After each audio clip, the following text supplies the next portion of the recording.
Afternoon, this Township of Selwyn regular council meeting, Tuesday, February the 10th, 2026 will come to order.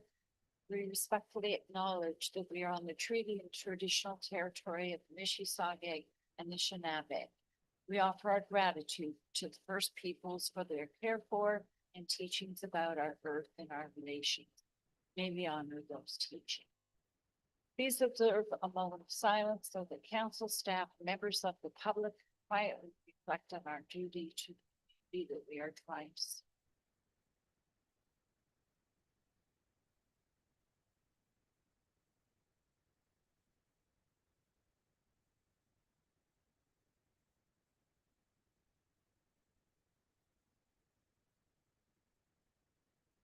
Members of the public, staff, presenters, members of council, please be advised that meetings are broadcast and recorded and made available on the internet. We have Councillor Koulis with us today by Zoom. Welcome. You can hear us okay? Is there any declaration of pecuniary interest or the general nature thereof? None. We have our minutes of January 13th. January 21st and January 29th before us. I have a motion to approve. Councilor Boyko, seconded by Councilor Henry. All in favor? That is carried. Thank you. Is there any discussion out of the minutes? Right, we'll move on to our deputation. Today we have Chris Wallach from Community Services for the City of Peterborough. Welcome.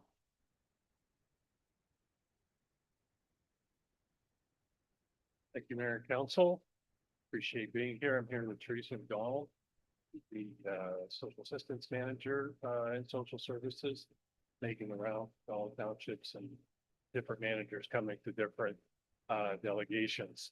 Just commenting, happy that you're on a planning meeting ahead of it. I'm normally planning meetings and on the agenda is great. So appreciate the opportunity to give a high-level update of the Social Services Division and things that have been going on. Haven't been here in a number of years, so long overdue. I'm going to go through Ontario Works and overview of Ontario Works, housing, homelessness, children's services, and community development. I'll turn it over to Teresa to cover that.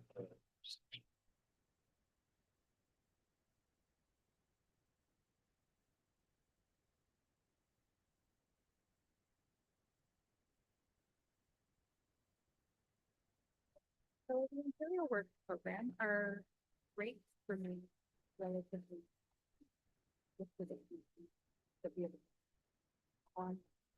Unfortunately, there hasn't been an increase in several years and there isn't. That it does. Yeah, sorry. It does make it very challenging for people who are on assistance in order to be able to afford any of the expenses. And therefore makes it very difficult to exit assistance because you're not able to get into a really stable environment where you're going to be successful when you exit. The approximate case load per caseworker is about 115, which is on the higher side of things. Our case managers are responsible for providing the supports to stabilize people in their lives. 53% of our service users state that mental health and addictions or addictions are a major barrier to them exiting assistance and seeking employment. And unfortunately, there aren't a lot of resources available in the community to help with that. Social Services does offer a couple of contracts with community partners to try to help make that connection. We do have a partnership with Community Counseling and Resource Center as well as Canadian Mental Health Association. On top of that, we do currently have about 7.9% in the last year of our participants who have exited due to employment. And about 14% of our caseload do actively work while receiving assistance, average income of about $700 to $800 per month.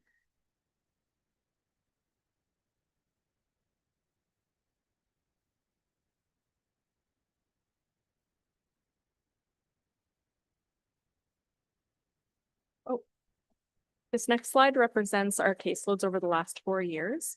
So as you'll notice, we have had a slight increase over the last over the last 4 years, but it's actually primarily in the county, which we haven't seen previously. That's fairly new.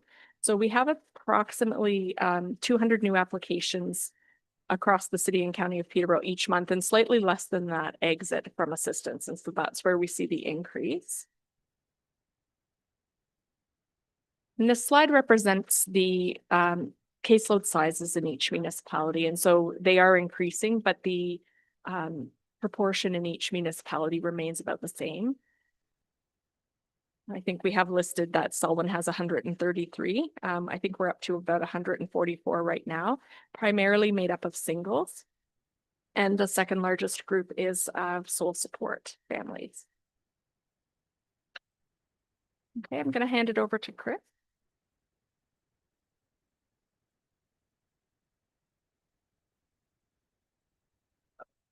For housing services, City of Peterborough is a housing service manager locally, responsible for working with community housing providers. We partner with them to offer rent geared to income and affordable housing for low income households. We have 15 housing provider partners that do the rent geared to income housing.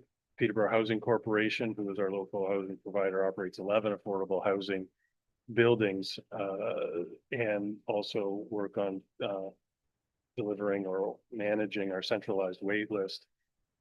Through life stabilization work, which Teresa's staff are heavily involved with, we do things like providing work on programs that try to prevent evictions and keep people housed, offering rent supplements for folks on social assistance to help with their income and cover rent.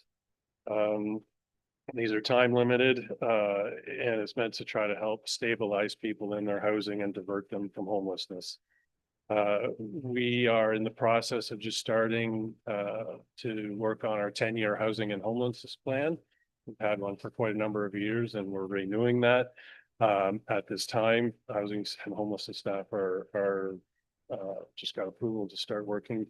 And those staff will be coming to your municipality looking for input into the development of the plan soon.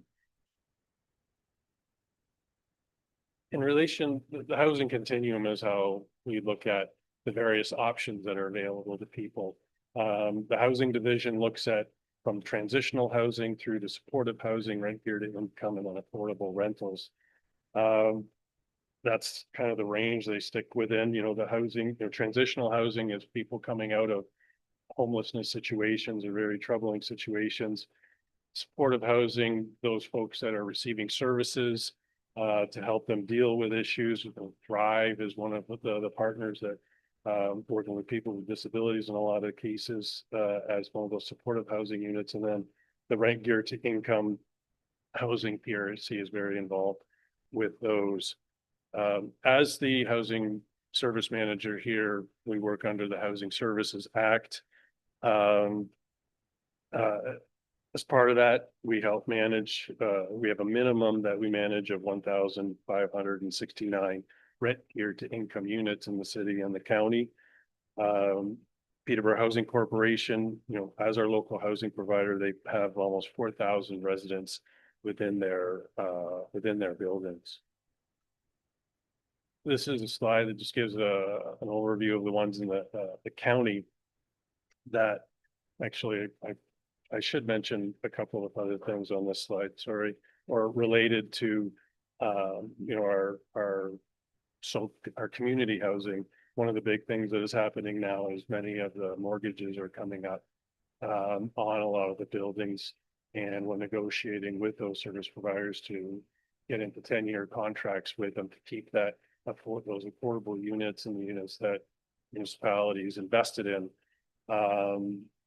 the system for low-income residents. So those are negotiations that are happening now and scheduled for the next several years.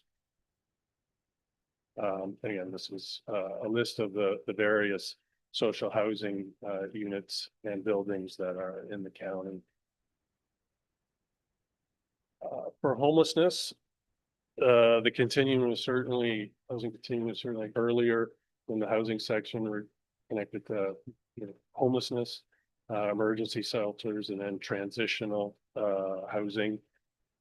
Some of the data connected to homelessness. 937 individuals experienced homelessness for at least one day between November 2024 to 2025. 462 of those individuals experienced chronic homelessness, which represents they were homeless for 6 months over a 12-month period. So any combination of that, consider that person to be chronically homeless. They may have been a periodic couch surfing, monthly rental or something like that, but and then 396 individuals became homeless for the first time over that time period. 269 individuals moved from homelessness to housing, which is 29% of them, and 196 individuals homeless identified as Indigenous, which is certainly fortunately very high. This gives a bit of a demographic breakdown by gender, housing type, and age. System is traditionally and still is typically overrepresented by single adult males. 20% of all people who experience homelessness were under the age of 24 during the time period that I mentioned. And fortunately, seniors are becoming an increasing number in demographic, with 21% being over the age of 50. And when talking about homelessness, individuals age, we talk about 55, 60, 65 for middle class. 50 is more of a senior's age when someone dealing with homelessness and all the challenges, physical challenges that the body experiences, ages them much more rapidly. On the housing diversion and prevention, our housing stability fund through the housing issued 1,458 issuances of the housing stability fund, rent supplements, providing those, like I mentioned before, to help people with first and last months, or to reduce their rents, or the housing stability fund to first and last month's rent, covering some utilities and things like that. The stats there for our emergency shelters with Rock Mission at 40 beds, Cameron House at 12, Yes for youth and families at 30, and the Trinity Center at 45. I'll turn it over to Teresa now to do children's services.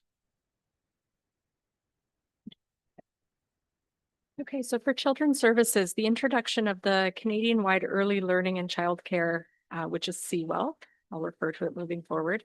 It came into effect January 1st, 2025. The cost-based funding has resulted in a maximum base of $22. So this is reliant on agencies participating in the program, but we have a rather high, I think it's in the 90% of our local agencies are participating. So it does mean a maximum of $22 per day per child in the childcare system. And it was renewed as of January 2026, but didn't result in a change to that amount. Funding from the province helped and will continue to support 396 new spaces between 2024 and 2026. The majority of these are community-based. As of October 2025, we have 3,965 unique children on the wait list. So with the extension of CWEL from March to December of 2026, there was no decrease, as I mentioned, in the parental fees. There are two new centers opening this year, one in Apsley and one in Peterborough.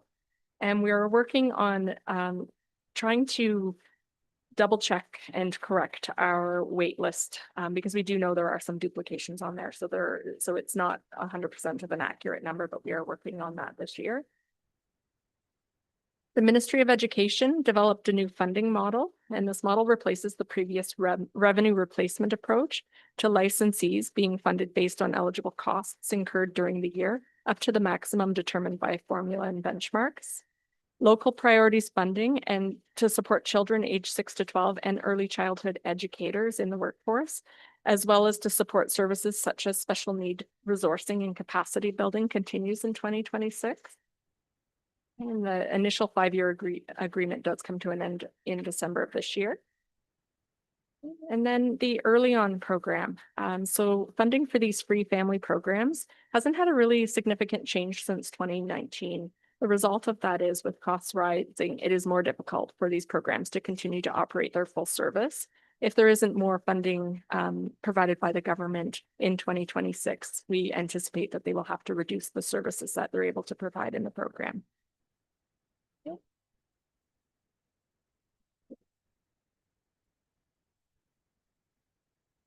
Just a couple more slides left for community development. Coming out of the pandemic, we started to build back the community, the outreach programs into the county. And one of them was around county hubs, where we have 9 locations. The one in Selwyn is located at the barn in Lakefield, where any organization can book space in those locations to deliver services rurally or remotely.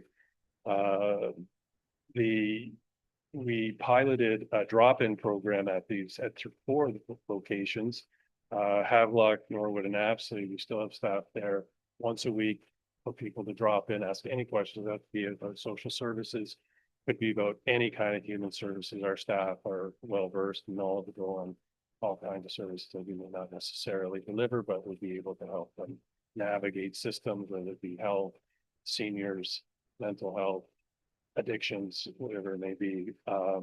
We were doing it in Millbrook too, but the uptake there was very small, so we did not continue that. In Lakefield, CMHA is one of the agencies, along with ours, that has been utilizing the barn to reach people and see clients. There is one more. Oh, there it is. Prior to the pandemic, we did have case managers working in each township with a caseload dedicated to that municipality. Through the pandemic and coming out of the pandemic, we changed our model so that all of our case managers could have a client who was in the county or who could have addictions issues or mental health issues. We used to have some specializations. We moved away from that, but we moved back to it. So we do have specializations now. And we do have a case manager named Megan Toll, who's dedicated to Selwyn. And she does work periodically out of the barn. And also she started to see clients out of the Bridge North Library as well. We only have 5 of the townships covered so far. We're actively recruiting for the other 3 to have the county covered. Age Friendly Peterborough is part of community development. We just published the directory that I handed out beforehand. Sarah Bass is our new Age Friendly coordinator. She came on in November of last year. So she's taking the bull by the horns and working on initiatives related to Age Friendly Peterborough. And the community safety and well-being plan. I understand that the townships, the county and the city are making independent plans over the past 4 years or 3 years. I've been involved with coordinating the leadership table for city county plan.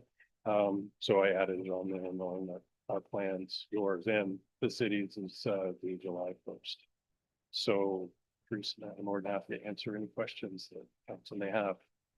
Thank you very much. Thank you for the work that you're doing. Before I come to council to ask if there's questions, Mary, do you have any questions? Yeah, I saw the Learn On slide and we just kind of jumped over it. Did you guys talk to that, or are we going to skip that? Sorry, I did talk to it. I just forgot to skip the slide. Mike. Yeah. Oh, sorry. I did talk to it. I just forgot to skip the slides. Okay. I just had one question there. I wanted to clarify where the money was coming from for those programs. I believe it is government funding. Like provincial or combined through feds and prov?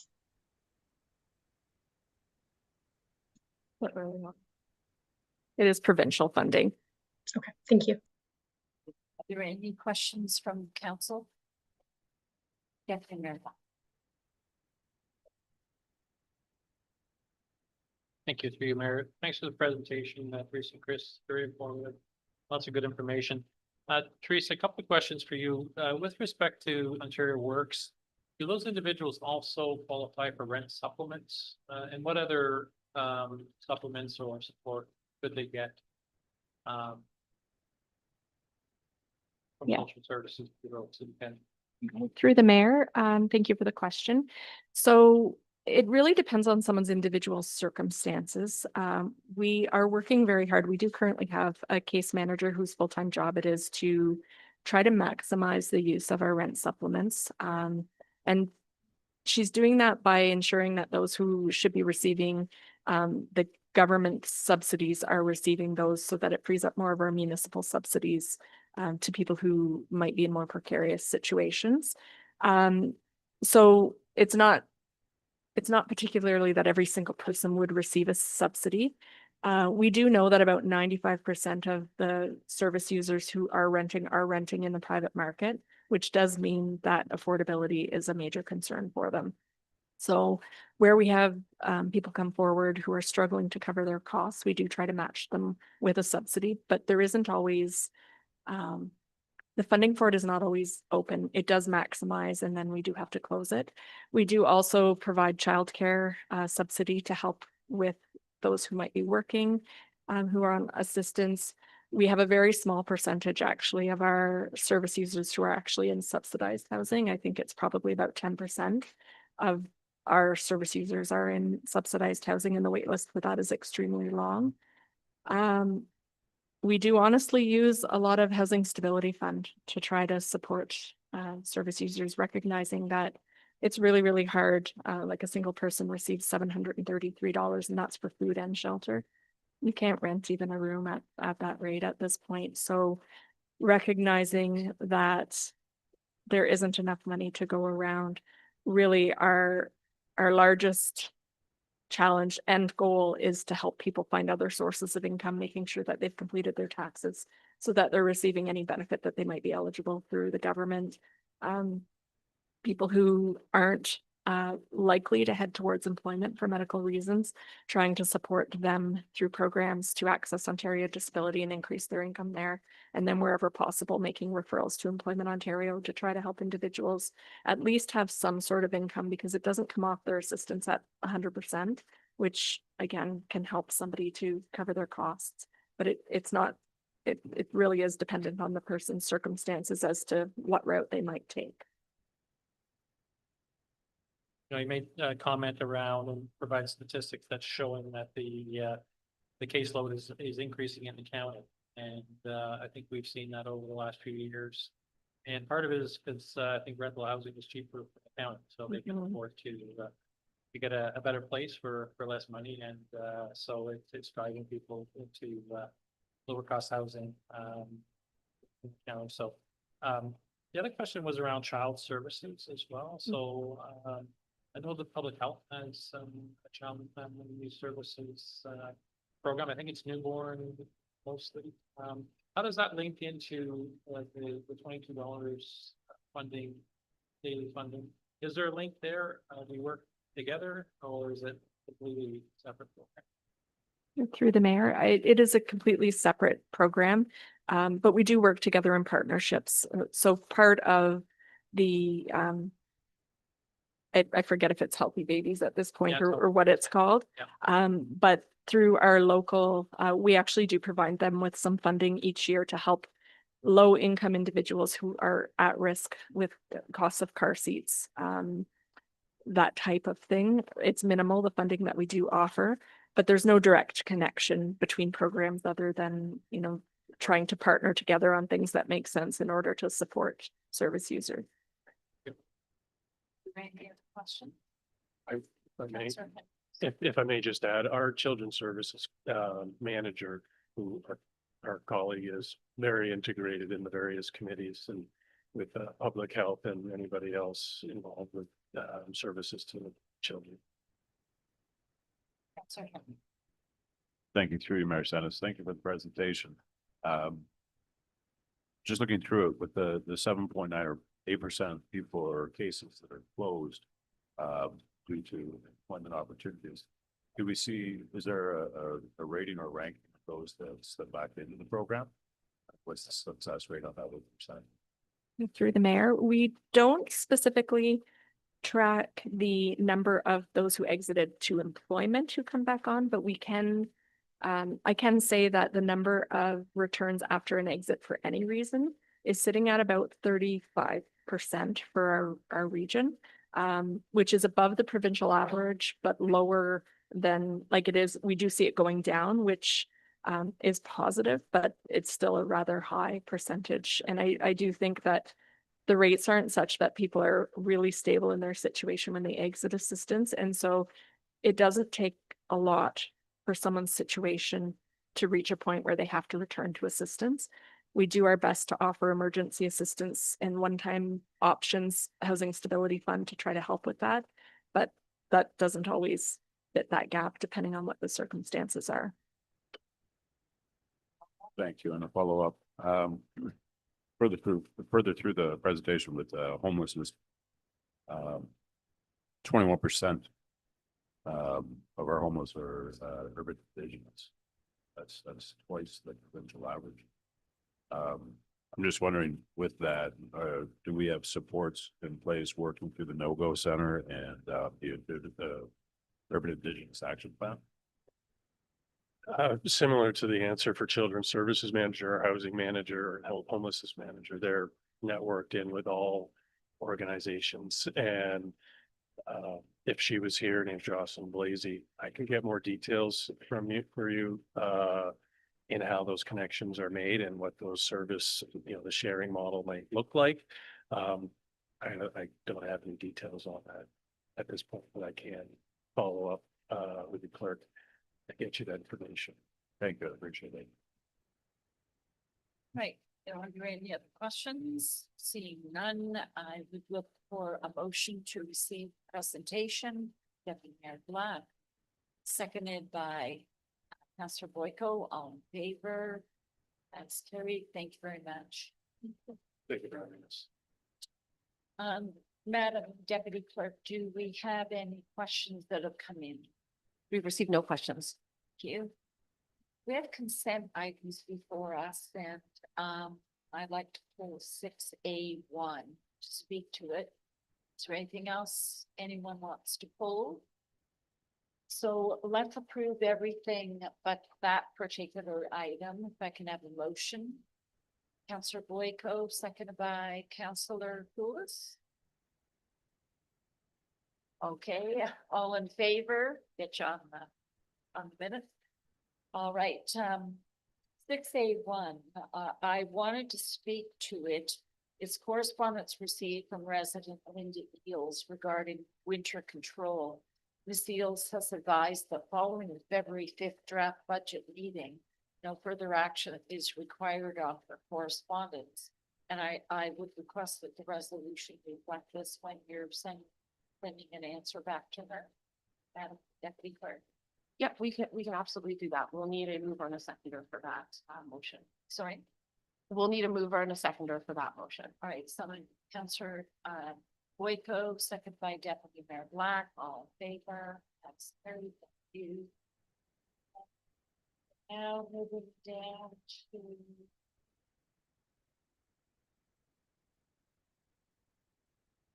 other new and unfinished business. And before I go to my colleagues, we have special council meetings set up for CAO recruitment. Oh, sorry, petitions. Thank you, Deputy Mayor Black, for catching that. So yeah, we have a petition and there's a recommendation that goes with it. Anybody speak to it or move it? Councillor Henry's moving it. Seconded by Councillor Boyko, all in favor. Carried. Thank you. All right, now we'll move on to other new and unfinished business special council meetings for CAO recruitment.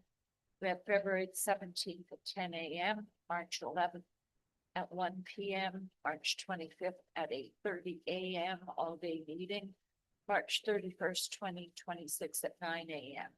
Something that we have these special council. Councillor Henry, seconded by Deputy Mayor Black, all in favor. Terry, thank you. Any other new business? Seeing none, we will move on to our bylaws and Madam Deputy Clerk, please read them out. Certainly. So we have bylaw 2026, or sorry, 2026, 10, 11, 12, and 13. 10 is for a merger agreement with Triple T. 11 is a merger agreement on Pinehurst with Glover, Hopwood, and Beaton. And then we have a merger agreement on Terra Road with the Youngs. In addition, 13 is an authorizing bylaw for the MISA grant. It's for the transfer payment, authorizing the manager of financial services to execute those agreements as they come in. Those bylaws. So Henry, Councillor Coulis, would you like to move the bylaws? Second it. Councillor Coulis seconding, all in favor, it's carried. Thank you. Confirming bylaw. Councillor Boyko, second by Deputy Mayor Black, all in favor. That's carried, and motion to adjourn. So Henry, Deputy Mayor Black, all in favor, that's carried. Thank you.